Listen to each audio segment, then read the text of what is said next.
Chapter 4માં આગળનો એક important topic લઈએ, સંસ્પંદન રચનાઓ, જેને રેઝોનન્સ સ્ટ્રક્ચર પણ ઓળખવામાં આવે છે. સંસ્પંદન રચનાઓની જરૂર કેમ પડી? તો અત્યાર સુધી આપણે જે લુઈસ સ્ટ્રક્ચર શીખ્યા, લુઈસ બંધારણ શીખ્યા, જેમાં આપ સૌ જાણો છો કે ઇલેક્ટ્રોનનું સ્થાનાંતર અથવા તો ઇલેક્ટ્રોનની ભાગીદારી અષ્ટકના નિયમને આધારે થતી હતી અને આપણે કોઈ ચોક્કસ સ્ટ્રક્ચર દોરતા હતા લુઈસ પ્રમાણે. તો એકલી લુઈસ રચનાને કારણે જે અણુમાં સમજાવવા માટે જેના પ્રાચલ હતા ને એની સાથે સુસંગતતા સમજાવવા માટે લુઈસ સ્ટ્રક્ચર અપૂરતું હતું. આપણે ઉદાહરણ જોઈએ એટલે તમને ખ્યાલ આવશે. માત્ર લુઈસ સ્ટ્રક્ચર દોરવાથી અણુના પ્રાચલો વિશે બધી જ માહિતી મળતી નથી. તો એનો ઉકેલ લેવામાં આવ્યો કે કેમ આવું થાય છે. એક ઉદાહરણ લઈએ આપણે, જેમ કે ઓઝોન. ઓઝોનની રચના આપ સૌ લુઈસ પ્રમાણે જાણો છો. આપણે ફરી એક વખત દોરીએ કે અહીંયા ઓ હતા, આ રીતે. હવે આપ સૌ જાણો છો તેમ આપણે કોઈ એક બાજુ દ્વિબંધ દોર્યા હતા, યાદ હશે આપ સૌને. એક બાજુ સહસંયોજક બંધ હતો, એટલે કે આ ઇલેક્ટ્રોન આને આપતા હતા. આની ઉપર 1 2 3 4 એટલે 2 ઇલેક્ટ્રોન બાકી રહેતા હતા. આપ સૌને એ પણ ખ્યાલ હશે. આની જોડે આ રીતે 4 ઇલેક્ટ્રોન રહેતા હતા સ્ટ્રક્ચરમાં.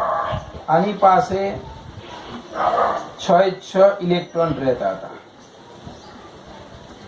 આપ લુઈસ સ્ટ્રક્ચર સારી રીતે એને તમે પ્રેક્ટિસ પણ કરી હશે અને આપ જાણો છો પણ ખરા. હવે આ જ્યારે સ્ટ્રક્ચર હતું ને, તો આ તો મેં દ્વિબંધ અને આ રીતે કોણીય આકારમાં લીધું. ખરેખર તમને એવું લાગે કે સાહેબ આવી રીતે કર્યા વગર આમ ઓ મૂકી દઈએ, આમ ઓ મૂકી દઈએ, આમ ઓ મૂકી દઈએ તો ના ચાલે સીધી લાઈનમાં. કેમ આવું કોણીય આકાર લીધો? તો આ જ એની ખામી છે કે આકાર વિશે કોઈ માહિતી લુઈસ સ્ટ્રક્ચર આપતું નથી. એની ઉર્જા વિશે કોઈ માહિતી આપતું નથી. આપણે મર્યાદામાં ઘણું બધું શીખ્યા. હવે એક મેં આ સ્ટ્રક્ચર દોર્યું, કોઈને ઈચ્છા થાય કે ના આવું સ્ટ્રક્ચર નહીં સાહેબ, મારે આવી રીતે દોરવું છે.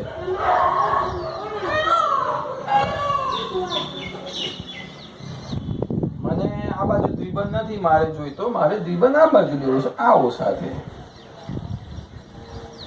અને આ બાજુ મારે સિંગલ બંધ લેવો છે. તો અષ્ટકના નિયમ પ્રમાણે, લુઈસ સ્ટ્રક્ચર પ્રમાણે આ બાજુ 4 ઇલેક્ટ્રોન, આ બાજુ 6 ઇલેક્ટ્રોન, બરોબર સેમ જ છે ને, કોઈ ફરક નથી. મેં દ્વિબંધ આ બાજુ દોર્યો કે આ બાજુ દોર્યો. હવે સૈદ્ધાંતિક રીતે જ્યારે આ ઓક્સિજન સાથે જ્યારે દ્વિબંધ હોય અને ઓક્સિજન સાથે સિંગલ બંધ હોય, ત્યારે જનરલી એની જે બંધ લંબાઈ છે, આપણે બંધ લંબાઈ શીખ્યા ને, પિકોમીટરની અંદર લખીએ તો એ બંધ લંબાઈ કેટલી જાણવા મળી. તો જ્યારે સિંગલ બંધ હોય છે ત્યારે એની બંધ લંબાઈ જે હોય છે 148 પિકોમીટર જેટલી જોવા મળે છે. અને દ્વિબંધ હોય છે ને ત્યારે 121 પિકોમીટર બંધ લંબાઈ જોવા મળે છે. સમજો, સૈદ્ધાંતિક રીતે જ્યારે પણ ઓક્સિજન વચ્ચે સિંગલ બંધ હોય તો સ્પેક્ટ્રોસ્કોપીની મદદથી એ જ્યારે માપવામાં આવે છે ત્યારે એ કેટલી હોય છે 148 પિકોમીટર. અને દ્વિબંધ ઓક્સિજન વચ્ચે જ્યારે દ્વિબંધ હોય ત્યારે એ બંધ લંબાઈ જોવા મળે છે 121 પિકોમીટર. તો આ સાઈડ જે છે એમાં સિંગલ બંધ છે, એની બંધ લંબાઈ 148 પિકોમીટર. આ બાજુની બંધ લંબાઈ 181 પિકોમીટર. હવે એ પણ તમને ખબર હશે કે આ કેવી રીતે ખ્યાલ આવે. તો સિંગલ બંધ છે ને એ મોટો હોય ને, આપણે શીખ્યા ને બંધ ક્રમાંક. અહીંયા બંધ ક્રમાંક 2 છે, અહીંયા બંધ ક્રમાંક 1 છે. તો એકલ બંધ હોય તો એની બંધ લંબાઈ વધારે હોય, એટલે અહીંયા 148 પિકોમીટર છે. પણ જ્યારે દ્વિબંધ આવે છે ત્યારે થોડાક બંને નજીક આવે છે તો 121 પિકોમીટર બંધ લંબાઈ એની છે. તો આ સૈદ્ધાંતિક રીતે આ બંનેના સ્ટ્રક્ચર આવી રીતના છે. હવે જનરલી જ્યારે જોવામાં આવ્યું પ્રાયોગિક રીતે કે ભાઈ હવે ઓઝોનની અંદર આ સૈદ્ધાંતિક રીતે બરોબર છે કે ભાઈ ઓ સિંગલ બંધ હોય ત્યારે એની 148 પિકોમીટર અને દ્વિબંધ હોય ત્યારે 121 પિકોમીટર, પરંતુ જ્યારે પ્રાયોગિક રીતે ઓઝોનમાં જોવામાં આવ્યું ને તો ના બંધ લંબાઈ 148 પિકોમીટર આવી કે ના બંધ લંબાઈ 121 પિકોમીટર આવી, પરંતુ આ બે વચ્ચેની જે બંધ લંબાઈ છે એ બંધ લંબાઈ એક સરખી આવી, 128 પિકોમીટર અહીંયા આવી અને 128 પિકોમીટર આ જગ્યાએ આવી, બે સેમ આવી. જો આને ધારો કે આપણે સ્ટ્રક્ચર 1 કહીએ, આને ધારો કે આપણે સ્ટ્રક્ચર 2 કહીએ, તો આને સ્ટ્રક્ચર 3 કહીશું. દોરવાની દ્રષ્ટિએ ત્રણે ત્રણ સ્ટ્રક્ચર જુદા જુદા છે. હવે પ્રાયોગિક રીતે જ્યારે ઓઝોનના જે કંઈ બે બંધો છે બે બાજુ, એ બંનેની બંધ લંબાઈ સરખી આવી. ખરેખર આટલી ના આવે તો બંને જુદી જુદી આવે, કારણ કે લુઈસ પ્રમાણે તો સ્ટ્રક્ચર કેવું છે, એક બાજુ દ્વિબંધ એક બાજુ સિંગલ બંધ છે ને, તો દ્વિબંધ સિંગલ બંધ હોય તો બંનેની બંધ લંબાઈ એક સરખી કેવી રીતે હોઈ શકે? પરંતુ પ્રાયોગિક રીતે 128 પિકોમીટર આવી, એટલે કે ના 121 પિકોમીટર ના 148 પિકોમીટર. તો આવું કેમ થયું? તો એનું થવાનું કારણ જે છે એ આમાં બુકમાં એટલી ડેફિનેશન નથી આપી ડીપમાં, પણ સંસ્પંદન છે આ વસ્તુ. સંસ્પંદન એટલે રેઝોનન્સ જેને કહેવામાં આવે છે, એ એકચ્યુઅલી છે શું? તો આ દ્વિબંધ સિંગલ બંધ લુઈસ પ્રમાણે છે, વાત સ્ટ્રક્ચરમાં બરોબર છે, પણ કન્ટિન્યુ શું કરે છે કે આ દ્વિબંધ આ બંધમાં રૂપાંતર થાય છે. એટલે હવે આ ઇલેક્ટ્રોન જે છે ને, આ ઇલેક્ટ્રોન એ અહીંયા આવી જાય છે, તો આના ઇલેક્ટ્રોન અહીંયા આવી જાય છે, એટલે અહીંયા સંયોજક બંધ બને, અહીંયા દ્વિબંધ બને. પરંતુ આ લાંબો સમય સુધી સ્થિર નથી રહી શકતા, એટલે કે ત્વરિત અને ઝડપથી, ખૂબ જ ઝડપથી અને સતત કન્ટિન્યુ આ દ્વિબંધ અહીંયા આવે છે, સિંગલ બંધ અહીંયા આવે છે, દ્વિબંધ અહીંયા, સિંગલ બંધ અહીંયા, એટલે આ બે જે સ્ટ્રક્ચર છે એ એકબીજામાં સતત અને ઝડપથી પરિવર્તન થાય છે, આ બંને એકબીજામાં. પરંતુ નથી આ સ્ટ્રક્ચર એને સમજાવી શકતું કે નથી આ સ્ટ્રક્ચર અણુને સમજાવી શકતું, કારણ કે જો એકબીજામાં પરિવર્તન પામતા હોય તો અહીંયા 121 ને 148, પછી 148 ને 121 મીટરની બંધ લંબાઈ આવતી હોય, પણ જનરલી જ્યારે પણ જોઈએ છે ત્યારે 128 પિકોમીટર એક જ સરખી બંધ લંબાઈ વાળું ઓઝોનનું સ્ટ્રક્ચર જોવા મળે છે. એનો મતલબ એવો થયો કે આમાંથી આમાં જ્યારે ઝડપથી પરિવર્તન થતા હોય ત્યારે આ સ્ટ્રક્ચર પણ અણુને રચના નથી સમજાવી શકતું, કે આ સ્ટ્રક્ચર પણ અણુની રચનાને સમજાવી શકતું નથી. તો એક બાજુ દ્વિબંધ એક બાજુ સિંગલ બંધ, ફરી અહીંયા દ્વિબંધ ફરી અહીંયા સિંગલ બંધને આવી રીતે ત્રુટક તરીકે દર્શાવવામાં આવે છે કે નથી કોઈ એક બાજુ સિંગલ બંધ કે નથી કોઈ એક બાજુ દ્વિબંધ.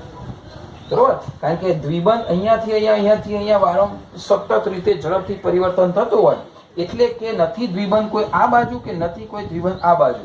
તો આપણે એવું કહી શકાય કે 1.5 એટલે એક બંધ પણ નહીં અને દ્વિબંધ પણ નહીં, એટલે એક બંધ નહીં એટલે કે 148 પિકોમીટરે નહીં અને દ્વિબંધ એટલો 121 પણ નહીં, પણ એ બંનેની વચ્ચેની બંધ લંબાઈ જોવા મળે છે 128 પિકોમીટર. આપણે ઓઝોન સિવાય બીજા એક બે ઉદાહરણ લઈશું એટલે તમને વધારે ડિટેલમાં ખ્યાલ આવશે.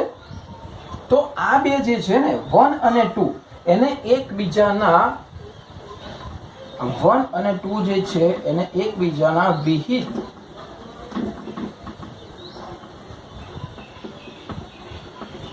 સ્વરૂપની રચનાઓ કહેવામાં આવે છે.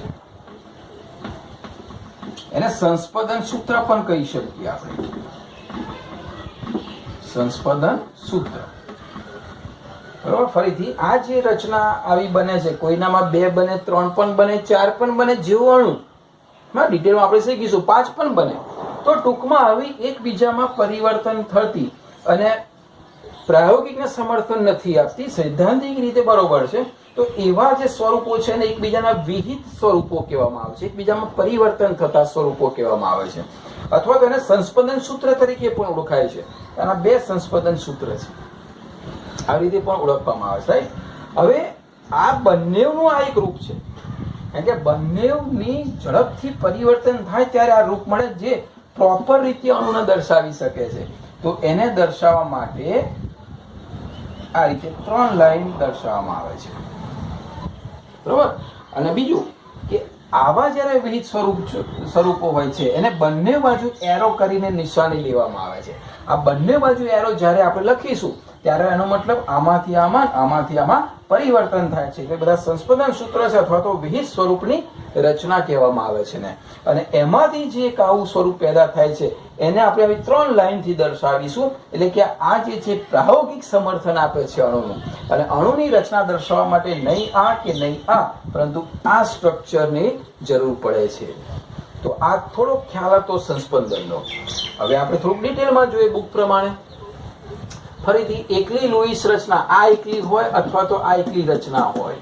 અણુમાં જે બધા પ્રાચલો શીખ્યા ને આપણે, બંધ લંબાઈ, બંધ કોણ, બંધ ઉર્જા, બંધ ક્રમાંક, એની સાથે સુસંગતતા સમજાવવા માટે આ લુઈસ સ્ટ્રક્ચર અપૂરતા છે. હવે જ્યારે એક જ લુઈસ રચના અણુને ચોકસાઈથી વર્ણવી ના શકે, એટલે કે આ બે રચનાની વાત કરીએ આપણે, આ બે જે રચના છે તે, બરાબર. આ રચના અથવા આ બંને લુઈસ રચના છે, લુઈસ પ્રમાણે દોરેલી છે. જ્યારે એક જ લુઈસ રચના આ અથવા એટલે કે એક અથવા બે સ્વરૂપની રચના છે એ અણુને ચોકસાઈથી વર્ણવી શકતી નથી. કારણ કે જો આ રીતે દોરીએ તો બંધ લંબાઈ જુદી જુદી આ રીતની આવે છે, જે એકચ્યુઅલી છે જ નહીં. તો ફરીથી જ્યારે એક જ એટલે આ અથવા એક જ લુઈસ રચના અણુને ચોકસાઈથી વર્ણવી શકતી નથી, એટલે વજનના અણુને આ બેમાંથી એક પણ રચના ચોકસાઈ રીતે વર્ણવી શકતી નથી. કારણ કે આ બંધ લંબાઈ પણ નથી આવતી, આ બંધ લંબાઈ પણ નથી આવતી. કોઈ અણુમાં 3 સ્ટ્રક્ચર હોય તો ત્રણેય નથી કામ, 4 હોય તો ચારેય સમજાવી શકતા નથી. ટૂંકમાં જ્યારે એક જ લુઈસ રચના અણુને ચોકસાઈથી વર્ણવી ના શકે ત્યારે, હવે આની વાત કરીએ, અથવા તો બીજા કેટલા સ્ટ્રક્ચર બને ત્યારે,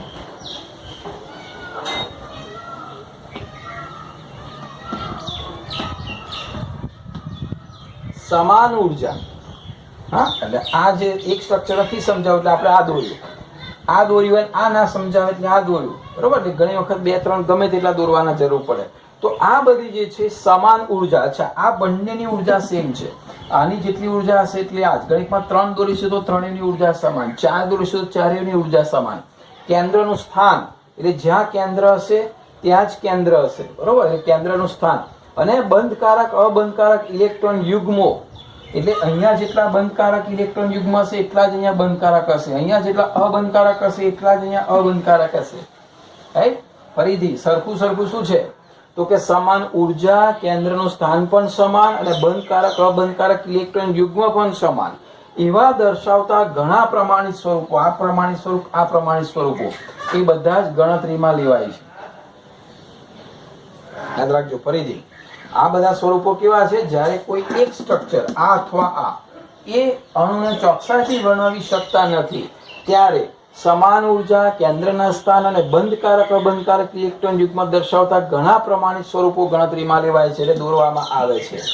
અને તેની સંકર રચના એટલે હવે આ ત્રીજા નંબરનું જે છે ને એને આપણે કહીએ છીએ આ સ્વરૂપને.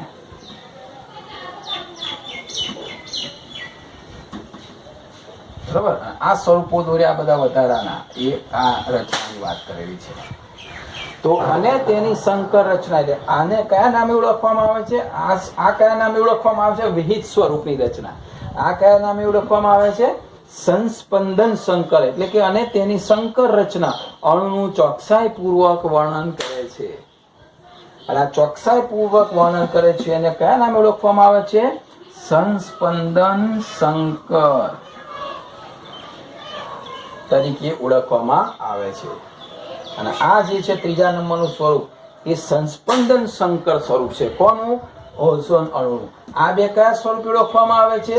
કે આ પ્રમાણિત સ્વરૂપો લીધા તે કયા નામે? વિહિત સ્વરૂપે. ફરીથી આ બે તીરથી જે દોરીએ છીએ બધા વિહિત સ્વરૂપો છે અને આ 3 લાઈન પછી જે દોરીએ છીએ એ એનો સંસ્પંદન સંકર છે, એ નામે ઓળખાય છે, બરોબર. એને સંકર રચના પણ કહેવામાં આવે છે. આ વિહિત રચના, આ સંકર રચના, બરોબર. એટલે એ સંસ્પંદન ઉપરથી આ મળેલું છે. ફરીથી એક વખત ફાસ્ટ જોઈ લઈએ. એક જ અથવા એક જ લુઈસ રચના અણુને જ્યારે ચોકસાઈપૂર્વક વર્ણન કરી શકતી નથી ત્યારે સમાન ઉર્જાવાળા, સમાન કેન્દ્રના સ્થાનવાળા અને અબંધકારક બંધકારક ઇલેક્ટ્રોન યુગ્મવાળા ઘણા બધા પ્રમાણિત સ્વરૂપો ગણતરીમાં લેવાય છે અને આમાંથી તેની અંદર અને તેની સંકર રચના અણુનું ચોકસાઈપૂર્વક વર્ણન કરે છે. એટલે આના ઉપરથી શું દોરવામાં આવે છે? એની સંકર રચના. અને એ અણુને ચોકસાઈપૂર્વક વર્ણન કરે, પ્રાયોગિક રીતે જે આવે છે એનું પણ વર્ણન કરે છે. એટલે કે ઓઝોનનું અસલી સ્વરૂપ આ છે, જેને સંસ્પંદન સંકર કહેવામાં આવે છે. હવે યાદ રાખીશું. હવે સંસ્પંદન અણુને સ્થાયી બનાવે છે. એટલે આ રચના પણ અસ્થાયી છે, આ રચના પણ અસ્થાયી છે, પરંતુ આ રચના એને સ્થાયી પણ બતાડે છે. એટલે સ્થાયી બનાવે છે અણુને, ઓઝોનને. એવી રીતે તો કે તમને ખબર છે, જેમ ઉર્જા ઘટે તેમ સ્થાયીતા વધે, ઉર્જા વધે તેમ સ્થાયીતા ઘટે. આપણે શીખી ગયા છે પેલા કૂતરાવાળું ઉદાહરણથી. તો સંસ્પંદન સંકરણની ઉર્જા એટલે કે આ ત્રીજા સ્વરૂપની જે ઉર્જા છે ને એના કરતા આ બંનેની તો સમાન છે, તો આપણે શીખી ગયા ને. આની ઉર્જા જેટલી આની ઉર્જા, તો આની ઉર્જા અથવા તો આની ઉર્જા એ આના કરતા વધારે હોય છે. એટલે કે સંસ્પંદન સૂત્રો એટલે કે વિહિત સ્વરૂપની ઉર્જા એ સંસ્પંદન સંકરની ઉર્જા કરતા વધારે હોય છે. અને એ ઉર્જા વધારે હોય છે એટલે આ સ્થાયી છે. ક્લિયર? કમ્પ્લેટ? આવડશે ને? ફરીથી જોઈ લઈએ સંસ્પંદન રચનાઓ, જેને રેઝોનન્સ તરીકે ઓળખવામાં આવે છે.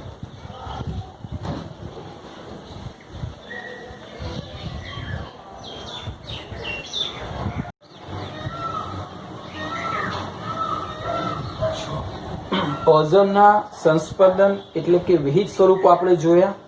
બીજા નંબરમાં લઈએ CO3 કાર્બોનેટ આયનને. તો સી અને એની આજુબાજુ 3 O મધ્યસ્થ પરમાણુની વિદ્યુત ઋણતા ઓછી એટલે કાર્બન વચ્ચે રાખ્યો. આજુબાજુ આપણે ઓક્સિજનને ગોઠવ્યા.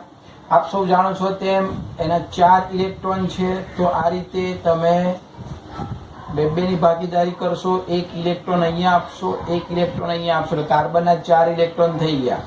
બરાબર? આપ સૌએ દોર્યું છે અને તમને ખ્યાલ પણ હશે. તો અહીંયા આ પણ એક ઇલેક્ટ્રોનની ભાગીદારી કરશે, અહીંયા પણ એક ઇલેક્ટ્રોનની ભાગીદારી કરશે. આની પાસે 2 ઇલેક્ટ્રોન હતા એટલે આની પાસે હવે બીજા કેટલા ઇલેક્ટ્રોન રહ્યા? બાકીના 2 ઇલેક્ટ્રોન અને 4 ઇલેક્ટ્રોન રહ્યા.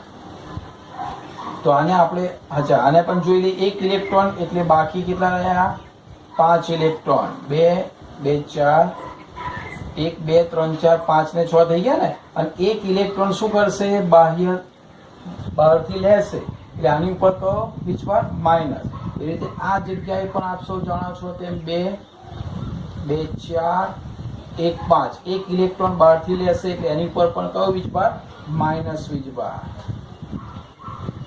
તો અહીંયા સિંગલ બંધ, અહીંયા સિંગલ બંધ, આ જગ્યાએ દ્વિબંધ. અને ફોર્મલ ચાર્જ આની ઉપર માઇનસ અને આની ઉપર માઇનસ. આ એક સ્વરૂપ થયું. બીજા કયા સ્વરૂપે લખી શકાય? તો કે છે કાર્બન અહીંયા જ, આ જગ્યાએ ઓક્સિજન, અહીંયા ઓક્સિજન, આ જગ્યાએ ઓક્સિજન. હવે દ્વિબંધ અહીંયા છે, એની જગ્યાએ આપણે અહીંયા પણ લખી શકીએ. તો અહીંયા સિંગલ બંધ આવશે, તો અહીંયા માઇનસ આવશે. તો આ દ્વિબંધને આપણે આ રીતે આ જગ્યાએ લખી શકીએ. તો અહીંયા સિંગલ બંધ અને અહીંયા સિંગલ બંધ આવશે. તો અહીંયા માઇનસ અને અહીંયા માઇનસ આવશે. ઇલેક્ટ્રોનની ગોઠવણી કરીએ તો આ જગ્યાએ 6 ઇલેક્ટ્રોન આવશે, અહીંયા પણ 2 2 4 અને 2 6, અને આ જગ્યાએ કેટલા આવશે? 4 ઇલેક્ટ્રોન આવશે. તો આ રચના કયા નંબરની થઈ? સેકન્ડ નંબરની. ત્રીજી રચના હજુ શક્ય છે.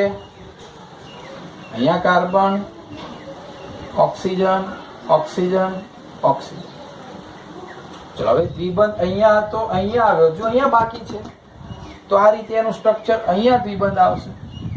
અહીંયા સિંગલ બંધ, અહીંયા સિંગલ બંધ. જ્યાં સિંગલ બંધ હશે ત્યાં માઇનસ. બરાબર? અહીંયા કેટલા ઇલેક્ટ્રોન? 4, અહીંયા 2 2 4 2 6 ઇલેક્ટ્રોન, અહીંયા પણ 2 2 4 અને 2 6 ઇલેક્ટ્રોન. તો આ કયા નંબરની રચના થઈ? ત્રીજા નંબરની રચના. ક્લિયર? તો આ ત્રણ સ્વરૂપ તમે દર્શાવી શકો. આ ત્રણ કેવા સ્વરૂપો છે? વિહિત સ્વરૂપો છે એકબીજાના. તો કેવી રીતે દર્શાવાય? બંને વચ્ચે આવી રીતે તીરથી દર્શાવી શકીએ છીએ આપણે. એટલે આમાંથી આમાં સતત રૂપાંતર પામતા હશે. હવે જનરલી તમે જુઓ તો કાર્બન અને ઓક્સિજન વચ્ચે સિંગલ બંધ હોય ને તો 143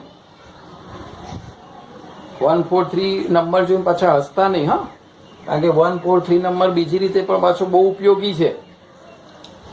કેટલાક અનુભવી હશે તમારામાંથી, અથવા તો અનુભવ થશે 143 નો. અને કોઈ પૂછતા નહીં કે આ નંબર શું છે. CO 143 પિકોમીટર ક્યારે સિંગલ બંધ હોય ત્યારે. જ્યારે દ્વિબંધ હોય ને ત્યારે 121 ઘટે ને. દ્વિબંધ આવે એટલે બંધ લંબાઈ ઘટે, બંધ ક્રમાંક વધ્યો. અહીંયા 3 બંધ ક્રમાંક થતો, હજુ ઘટશે 110 પિકોમીટર. બુકમાં નથી આપેલા આંકડા, પણ તમારે ખાલી ધ્યાન રાખજો. CO 143 એ નંબર તો મેજિક છે, યાદ રહે. CO 121 અને C000 110 પિકોમીટર. તો આ બંધ લંબાઈ શું થાય છે? જેમ જેમ આગળ જઈએ તેમ ઘટે છે. હવે અહીંયા શું થશે? તો અહીંયા તો સિંગલ ને દ્વિબંધ છે, એટલે કે આ બેની બંધ લંબાઈ કેટલી હોવી જોઈએ? 143. દ્વિબંધ વાળાની બંધ લંબાઈ કેટલી હોવી જોઈએ? 121. પરંતુ નથી આમાંથી કોઈ પણની બંધ લંબાઈ પ્રાયોગિક રીતે માપવામાં આવે સ્પેક્ટ્રોસ્કોપી પદ્ધતિથી, તો નથી 143 પિકોમીટર આપતી કે નથી 121 પિકોમીટર આવતી. પરંતુ એનું કોઈ સંકરણ સ્વરૂપ દોરીએ તો આવું થાય. જોવો જોઈએ, કાર્બન, ઓક્સિજન, ઓક્સિજન, ઓક્સિજન. તો અહીંયા તમે જોવા જાઓ તો સંકર સ્વરૂપ કેવું થાય? નથી સિંગલ બંધ, નથી દ્વિબંધ. એટલે તમારે બધી જગ્યાએ એ દ્વિબંધ બધે જ ફરે છે. તો એને આવી રીતે તમે દર્શાવી શકો. આ સંકર સ્વરૂપ છે. તો અહીંયા જે બંધ લંબાઈ જોવા મળે છે ને, આ બંધ લંબાઈ એ જોવા મળે છે 132 પિકોમીટર. એટલે આ બેની વચ્ચે 143 અને 121 પિકોમીટરની વચ્ચે ત્રણેયની સરખી. આ પણ 132, આ પણ 132, આ પણ 132. તો આ એનું કયું બંધારણ કહેવાય? સંકર બંધારણ કહેવાય ને. એટલે સંસ્પંદન, સંકર રચના કહેવાય આને. જે ચોક્કસ પ્રાયોગિક રીતે સમર્થન આપે છે. આ ત્રણ એકબીજાની કઈ રચના કહેવાય? બરાબર, 1 2 3 વિહિત સ્વરૂપો. એટલે આપણે દોર્યા વિહિત સ્વરૂપની રચના.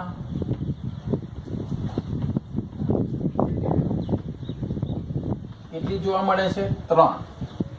કાર્બન CO3 માઇનસ કાર્બોનેટમાં 3 પ્રકારની વિહિત સ્વરૂપની રચના જોવા મળે છે, જેને આ એરાથી દર્શાવવામાં આવે છે.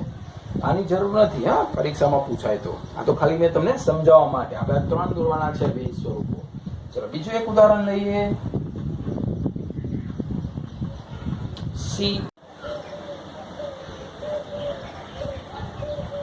CO2 નું સંસ્પંદન જોઈએ તો કાર્બન, ઓક્સિજન, ઓક્સિજન. 2 ઇલેક્ટ્રોન અહીંયા આપશે, 2 ઇલેક્ટ્રોન અહીંયા આવશે, 2 ની ભાગીદારી કરશે, આ પણ 2 ની ભાગીદારી કરશે.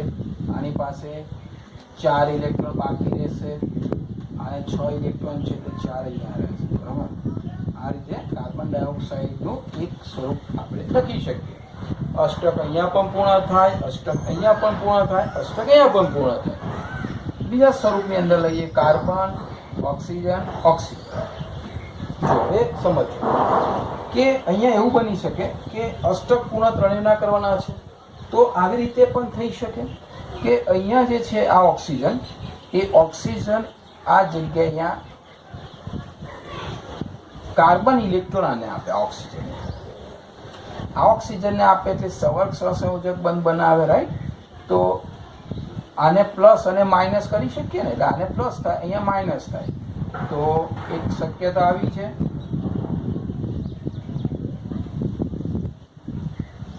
જો 2 2 4 ને 2 6, આ ઓક્સિજન 6 તેની પાસે છે. આ 2 ઇલેક્ટ્રોન કોને આપ્યા? કાર્બને આપ્યા. એટલે આનું અષ્ટક પૂર્ણ થઈ ગયું. પણ આની ઉપર કયો વીજભાર? માઇનસ વીજભાર. આની પર કયો? પ્લસ વીજભાર. હવે આ ઓક્સિજનને આના વચ્ચે અષ્ટક પૂર્ણ કરવાનું છે, તો બે ની પહેલા ભાગીદારી કરશે.